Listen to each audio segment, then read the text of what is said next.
پاکیزہ اخلاق کے ساتھ رہنا ہے۔ وقت کے تنگی کی وجہ سے میں مختصر چند باتیں آپ کے سامنے عرض کر رہا ہوں، ورنہ بعض لوگوں کا حال اور طریقہ یہ ہے کہ وہ باہر بڑے با اخلاق ہوتے ہیں، مسکرا کر ملتے ہیں، بڑے اخلاق سے پیش آتے ہیں، لیکن جب گھر میں جاتے ہیں تو بیوی سوچتی ہے کہ اب حضرت جلاد آ گئے۔ بیوی کا دل دھک دھک دھک دھک کرتا ہے کہ پتہ نہیں یہ جلاد صاحب آج کون سا فیصلہ شادی کر دیں گے۔ یہ مجلس یہ بتانے کے لیے ہے کہ میرے آپ کے آقا جناب محمد الرسول اللہ صلی اللہ علیہ وسلم گھر میں کس طرح آتے تھے۔ آقا علیہ السلام کی بیگم حضرت عائشہ فرماتی ہے رضی اللہ تعالی عنہا، ما رأیت الا تبسما، میں جب بھی نبی کو دیکھتی تھی تو حضور مسکراتے تھے، کہ حضور گھر میں آتے تھے تو مسکرا کر آتے تھے، اور اب ہم جب بھی گھر میں آتے تو منہ پہ 12 بجے تھے اور پروگرام پورا سنے، لیکن کل جب گھر جائیں گے تو وہی حالت۔ تو سمجھو کہ ہمارے کانوں نے پروگرام سنا ہے، ہمارے دلوں نے پروگرام نہیں سنا۔ دلوں کے پروگرام سننے کا اثر کیا ہے کہ آج کی یہ مجلس ہماری زندگی کو تبدیل کرنے والی مجلس بن جائے کہ ہم گھر میں بھی اخلاق کے ساتھ رہے۔ میرے آپ کے آقا جناب محمد الرسول اللہ صلی اللہ تعالی علیہ وسلم گھر میں جانے سے پہلے مسواک کرتے تھے۔ کیوں کرتے تھے؟ آپ کو مسواک کی ضرورت نہیں تھی، آپ کے بدن سے خوشبو آتی تھی۔ اگر کوئی آپ سے مصافحہ کر لیتا تو لوگ دن بھر سمجھتے تھے کہ اس نے آج نبی سے مصافحہ لیا ہے، اس لیے اس کے ہاتھ میں خوشبو آ رہی ہے۔ لیکن اس کے باوجود میرے آپ کے آقا جناب محمد الرسول اللہ صلی اللہ تعالی علیہ وسلم گھر میں جانے سے پہلے مسواک کرتے تھے۔ یہ امت کو بتانا تھا کہ تمہاری منہ کی بدبو سے بھی تمہاری بیگم کو تکلیف نہیں ہونا چاہیے، لیکن منہ کی بدبو تو چھوڑو، ہمارے الفاظوں سے، ہمارے ہاتھوں سے آج ہماری اہلیہ پریشان ہے۔ اس لیے میرے بزرگوں، یہ قرآن و حدیث کا علم زندگی میں داخل کرنا ہے، اس لیے اپنے بچوں کو اور خود کو بھی قرآن سے جوڑو، بچیوں کو جوڑو، اسکول اور یونیورسٹی کی تعلیم تک ہمارے بچے پہنچے، اس کی فکر کرو۔ تیسری چیز نماز کا اہتمام کرو، چوتھی چیز گھر میں اخلاق سے رہو، ایسی زندگی گزارو کہ ہماری بیگم بھی ہم سے خوش ہو۔ صرف اسلام میں ماں کے ہی حقوق نہیں ہے، اسلام میں بیوی کے بھی حق ہے۔ ماں کا حق یہ ہے کہ ماں تیری جنت ہے، اگر اس کو ناراض کرے گا جنت میں نہیں جائے گا۔ یہ باپ تیرا جنت کا دروازہ ہے، اگر اس کو ناراض کیا تو دروازہ ہی بند ہوگا۔ لیکن یہ بیگم کیا ہے؟ یہ کیا ہے؟ یہ بیگم وہ ہے کہ میرے نبی نے فرمایا جس نے اپنے بیوی کے ساتھ اچھا سلوک کیا وہ سب سے بہترین مسلمان ہے۔ میرے آقا علیہ الصلوۃ والسلام فرماتے میں اپنے گھر والوں کے ساتھ سب سے زیادہ اچھا سلوک کرنے والا ہوں۔ اس لیے ہمارے گھروں کے حالات بھی درست ہو۔ ایک اہم اور آخری بات، اس لیے کہ یہاں مسکراہٹ بھی کافی ساری موجود ہے، گھروں کے اندر خاص طور سے ساس اور بہو اپنی زندگی کو اسلامی طریقے پر گزارے۔ اسلامی طریقہ کیا ہے؟ اسلامی طریقہ یہ ہے کہ بہو یہ سمجھے کہ یہ ساس میری ماں ہے۔ جب بہو یہ سمجھے گی کہ ساس میری ماں ہے تو پھر بہو اس کا اکرام کرے گی، ان کا احترام کرے گی۔ اور اگر ماں نہیں سمجھے گی تو بیچاری بوڑھی ساس بڑھاپے کی حالت میں چار بوے ہونے کے باوجود بھی گھر میں خود ہی ہاتھ سے کپڑے دھوئے گی۔ اچانک گھر میں مہمان آتے ہیں، وہ کہنے لگے خالہ تم اس عمر میں کپڑے دھو رہے ہو، تو بویں کہے گی کہ خالہ کو ہمارے ہاتھ کے کپڑے اچھے نہیں لگتے۔ کیسے اچھے لگیں گے؟ جب آپ نے اپنے دھوئے تو چمکتے شگفتے اور ساس کے کپڑے دھونے کا نمبر آیا تو میل اس میں زندہ کا زندہ ہی رہ گیا۔ تو وہ بیچاری بوڑھی ساس اپنے ہاتھوں سے کپڑے دھو رہی ہے اور بہو یہ سمجھ رہی ہے کہ میرے ذمے ساس کی خدمت تھوڑی ہے، میرے ذمے تو صرف میاں کی خدمت ہے۔ اگر یہ اس بہو میں دین ہوتا، اگر یہ بہو اللہ کو پہچاننے والی ہوتی، گھر میں تعلیم کے کرنے والی ہوتی اور اجتماعی جو تعلیم ہوتی ہے اس میں شرکت کرنے والی ہوتی تو اسے یہ قصہ معلوم ہوتا کہ ایک اللہ کی بندی گناہگار عورت تھی، گناہوں میں ڈوبی تھی، راستے سے جا رہی تھی، اس نے راستے میں کیا دیکھا؟ ایک کتے کو دیکھا، اور کتے کو اس حال میں دیکھا کہ کتا پیاس سے پریشان حال ہے، زبان اس کی لٹک رہی ہے۔ اس اللہ کی بندی کے دل میں خیال آیا یہ اللہ کی مخلوق ہے۔ اس کے پیر میں موزہ تھا، وہ موزہ چمڑے کا تھا، اس نے پیر سے موزے کو نکالا، ایک کنویں کو دیکھا، کنویں میں موزے کو ڈال دیا اور اس میں سے پانی کو نکال لیا اور پانی کو نکال کر کتے کو پلا دیا۔ کس کو؟ وہ کتا جو برتن میں منہ ڈالے تو 3 مرتبہ برتن کا دھونا واجب اور 7 مرتبہ برتن کا دھونا مستحب، اور جس برتن میں کتا منہ ڈالے گا، جو چیز برتن میں رہے گی وہ خراب ہو جائے گی، استعمال کے لائق نہ ہوگی، لیکن اس کتے کو پانی پلا دیا۔ میرے آپ کے آقا جناب محمد رسول اللہ صلی اللہ تعالی علیہ وسلم نے فرمایا اللہ نے اس بندے کے لیے جنت کا فیصلہ، اس بندی کے لیے جنت کا فیصلہ کر دیا۔ جب اس بہو کو یہ معلوم ہوگا کہ کتے کو پانی پلانے پر جنت ہے تو پھر ساس کو چائے پلانا، اس کے کپڑے دھونا، اس کی خدمت کرنے پر کیا ہوگا؟ لیکن بیچاری ساس گھڑی میں دیکھ رہی 8 بج رہے ہیں، لیکن کئی کلومیٹر تک چائے نہیں دکھ رہی۔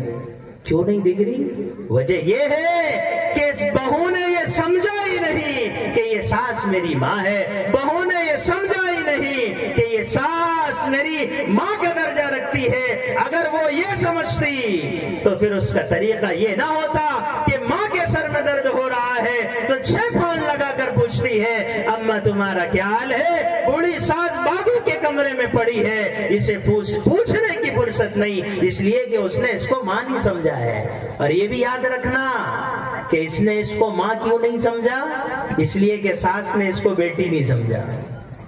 اگر ساس بہو کو بیٹی بنا لیتی اور بیٹی سمجھ لیتی تو پھر بہو بھی اس کو اپنی ماں بنا لیتی، لیکن بہو کا کیا حال، ساس کا کیا حال ہے؟ ساس کا یہ حال ہے کہ بیٹی کے ہاتھ سے گلاس پھوٹ جائے تو کوئی بات نہیں، اور بہو کے ہاتھ سے کچھ پھوٹ جائے تو بولے تجھے دکھتا نہیں۔ ماں بیٹی سے بات کرے گی تو ایسا لگے گا کہ شکر کھا کے بات کر رہی ہے، اور بہو سے بات کرے گی تو ایسا لگ رہا ہے کہ نیم کے پتے کھا کے بات کر رہی ہے۔ کیوں؟ وجہ یہ ہے کہ دین سمجھا نہیں گیا اور ناجائز پابندیاں۔ بہت علاقے دیہاتوں میں شہروں کے یہ قصے ہیں، بہو بات کرتی ہے، فون ریکارڈ ہوتا ہے، آنے جانے کی پابندیاں ہوتی ہے، حالانکہ میرے آپ کے آقا جناب محمد رسول اللہ نے صلی اللہ علیہ وسلم نے ایک قصہ سنایا ہے۔ اسی بات پر میں اپنی بات کو ختم کر دوں گا۔ ایک عبادت گزار عورت تھی، عبادت کرنے والی عورت، اللہ کی یاد کرنے والی عورت۔ اس نے گھر میں بلی کو لایا اور بلی کو باندھ کے رکھا، بلی کے کھانے پینے کا خیال نہ کیا۔ جیسے لوگ بوے لائے تک تو بہت فکر مند، لیکن بہو جب گھر میں آ گئی تو ساس بے فکر۔ حالانکہ ساس کو چاہیے کہ اگر اپنے بیٹے کے آٹھانے چارانے گرے ہوئے ہیں وہ خیال نہیں رکھتا اپنی بہو کا، تو ساس کو چاہیے کہ خیال رکھے، لیکن حال کیا ہے؟ حال یہ ہے کہ اگر ہماری بیٹی کے ساتھ داماد اچھا سلوک کرے تو وہ اچھا انسان ہے، اگر ہمارا بیٹا بہو کے ساتھ اچھا سلوک کرے تو وہ جورو کا غلام ہے۔ وجہ کیا ہے؟ دین پتہ نہیں۔ عبادت کرنے والی عورت، اللہ کی یاد کرنے والی عورت، بلی کو لائے اور باندھ کے رکھا، بلی کا خیال نہیں کیا، بلی کا خیال نہ کیا، اور بیچاری بلی اسی حال میں مر گئی۔ کل بھی ایک جگہ جلسے میں جانا ہے، روز ہی جلسے، زیادہ یہاں چلا لیں گے تو وہاں کام پھر ہو جائے گا۔ تو کیا بات چل رہی تھی؟ بلی کو باندھ کے رکھا اور بلی کا خیال نہ کیا، تو میرے آپ کے آقا نے کیا کہا سنو۔ حضور نے فرمایا عبادت کرنے والی عورت بلی کا خیال نہ رکھنے کی وجہ سے جہنم میں چلی گئی ہے۔ کہاں چلی گئی؟ اور بلی کون سی مخلوق ہے؟ اگر برتن میں منہ ڈال دے تو پانی مکروہ تنزیہ ہو جائے، اگر پانی میں وہ منہ ڈال دے تو پانی میں کراہت تنزیہ آ جاتی ہے، یعنی وہ پانی استعمال کر سکتے لیکن دوسرا ہے تو بہتر ہے کہ استعمال نہ کرو۔ آپ اندازہ لگائیے، عبادت کرنے والی عورت نے جب بلی پر ظلم کیا ہے اللہ نے نار جہنم میں پھینک دیا ہے، لیکن حال کیا ہے؟ عبادت کرنے والی، تلاوت کرنے والی عورت ہے، اور بہو نے اگر تھوڑا سا کھانا زیادہ پکایا تو کیسٹ شروع، اگر کوئی مسئلہ پیش آیا تو ساس کی کیسٹ شروع۔ بہت ساری ساسوں کا حال یہ ہے کہ انہوں نے بہو کی ساسوں کا چلنا مشکل کر دیا ہے۔ اس لیے آج کی اس نورانی مجلس میں یہ طے کیجئے، ساس کو چاہیے کہ بہو کو بیٹی بنائے اور بہو کو چاہیے کہ ساس کو اپنی ماں بنائے۔ اب یہ ساری باتیں جو میں نے آپ کے سامنے کہی، باتیں بہت ساری ہیں لیکن وقت کم ہے۔ اب یہ باتوں کو زندگی میں لانے کا طریقہ کیا ہے؟ دو کام کریے۔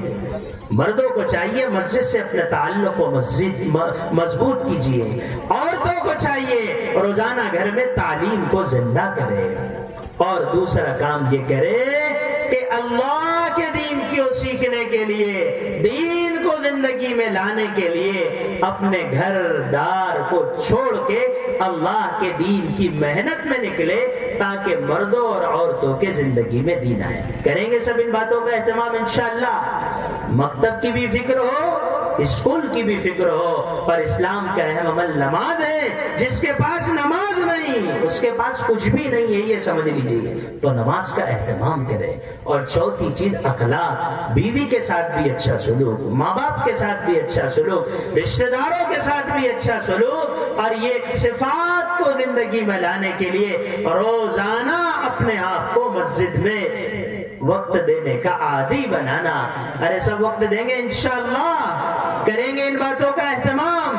اور آخری اور اہم بات، موبائل کے غلط استعمال سے اپنے آپ کو بھی بچانا اور اپنے بچیوں کو بھی بچانا، ورنہ نمازی بچیاں اسلام کو چھوڑ کر کفر کی طرف جا رہی ہے موبائل کے غلط استعمال کی وجہ سے۔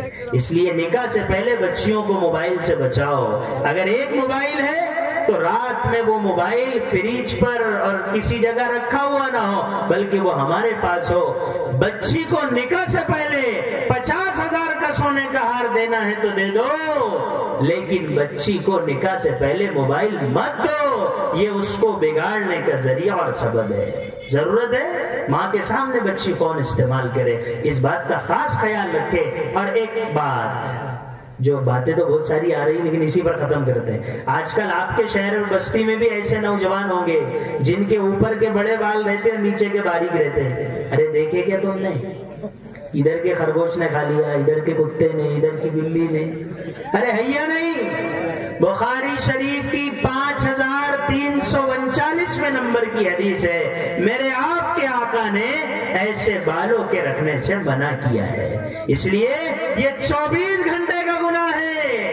آپ سے میری درخواست یہ ہے کہ آپ ان نوجوانوں کو محبت سے سمجھائیے۔ ارے سمجھائیں گے انشاءاللہ۔ ایک بات اور ذہن میں آ گئی، بتا دوں، آج کل عورتیں باہر نکلتی ہیں تو بال نقاب کے باہر ہوتے ہیں اور بال دکھتے کہ میرے بال کتنے بڑے ہیں دیکھیے، حالانکہ ہدایہ میں لکھا ہے النازل من الراس، جو بال لٹکنے والے ہیں ان بالوں کو بھی پردہ ہے۔ ناظم صاحب، ان بالوں کو بھی کیا ہے؟ پردہ ہے۔ اور فقہاء نے لکھا ہے عورتوں کا بالوں کا بیچنا حرام ہے۔ آج کل لوگ لینے آتے ہیں، اور لینے نہ بال خریدنے نہ آئے تو ہر محلے میں گولڈیاں گھوم رہی ہے، عورتیں ان کو سامان بال دیتی ہے، ان سے سامان خریدتی ہے، حرام ہے۔ اور سب سے زیادہ دو چیزوں پر سحر اور جادو ہوتا ہے، ایک بال پر اور دوسرے ناخن پر۔ پھر بولتے کہ یہاں درد ہو رہا، وہاں درد ہو رہا، تو یہ درد نہیں ہوگا تو کیا ہوگا؟ اس لیے کہ تم نے بالوں کو فروخت کیا ہے، پتہ نہیں کس نے آپ کے بالوں پر سحر اور جادو کیا ہوگا۔ اس لیے عورتوں کو یہ چاہیے کہ وہ اپنے بالوں کو اتنا لمبا اسٹال بنے کہ بال اس میں چھپ جائے، یہ نقاب کے اندر اس کو ڈالے۔ اگر کوئی عورت بالوں کو دکھا کے جا رہی ہے راستے میں تو یاد رکھیے دنیا میں اللہ کی جتنی مخلوق ہے ساری مخلوق اس پہ لعنت کرتی ہے۔ بہت ساری باتیں ہیں. نیٹ کے دوپٹے چل رہے ہیں. نیٹ کا دوپٹہ یہ بے پردگی کا گیٹ ہے. نیٹ کا دوپٹہ اور نیٹ کی آستین یہ ایسا لباس ہے کہ حضور علیہ السلام نے اس سے منع کیا ہے. وہ تو وقت نہیں ہے، ورنہ میں تمہیں بخاری شریف کی حدیث سناتا. اب یہ جو باتیں آپ کے سامنے کہی گئی ہیں، اللہ تعالیٰ مجھے آپ کو سمجھ کر عمل کرنے کی توفیق عطا فرمائے.